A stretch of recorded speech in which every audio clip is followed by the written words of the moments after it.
started writing pretty seriously and actually sending stuff out to magazines and so on when I was about, I would say 13 or so. Even though it's a no-no these days, my handwriting was really bad, so I had my mother copy out the stories in her nice, neat handwriting, which she still has at the age of 88, and sending them out. Of course, I didn't sell anything, but when I was 16, I got an encouraging letter from an editor.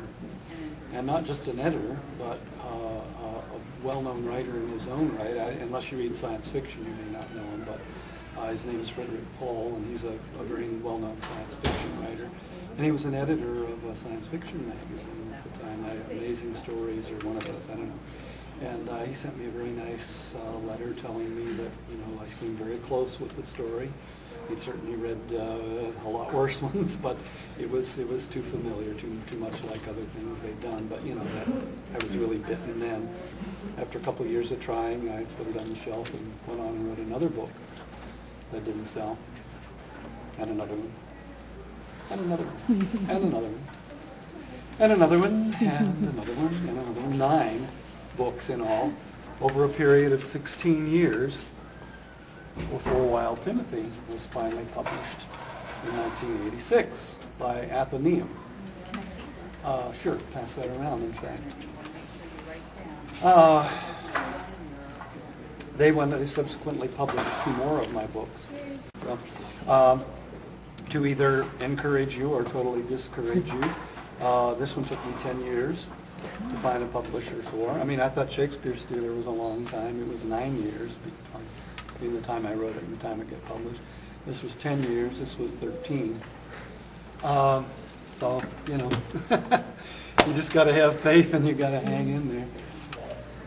Come with me. Why do you hesitate?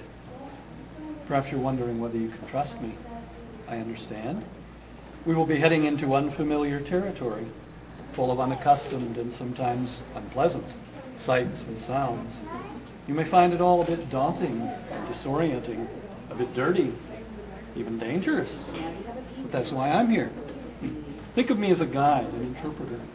Though I may take a wrong turn now and again or introduce you to some characters of questionable nature, you can rely on me, I assure you. I've done this before. He's put by a few cents each week from his meager wages to purchase a subscription that lets him borrow as many books as he likes. He's going to walk from one building to the other, says Joseph. The girl turns to him, her eyes wide. On that wire? Don't worry, says Joseph. He's as sure-footed as a cat.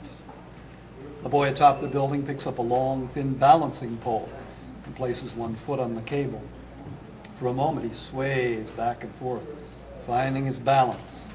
Then he brings up the other foot and takes a careful step forward, and another.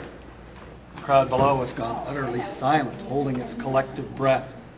At first, the boy does indeed seem as sure-footed as a cat, but just when it appears that he may make it safely across, his forward foot slips a little. He begins to teeter dangerously, sickeningly from side to side. A chorus of gasps and groans goes up from the crowd. The young woman next to Joseph unconsciously grasps his arm as though she is the one who has lost her balance. "Oh my goodness," she whispered. "He's going to fall."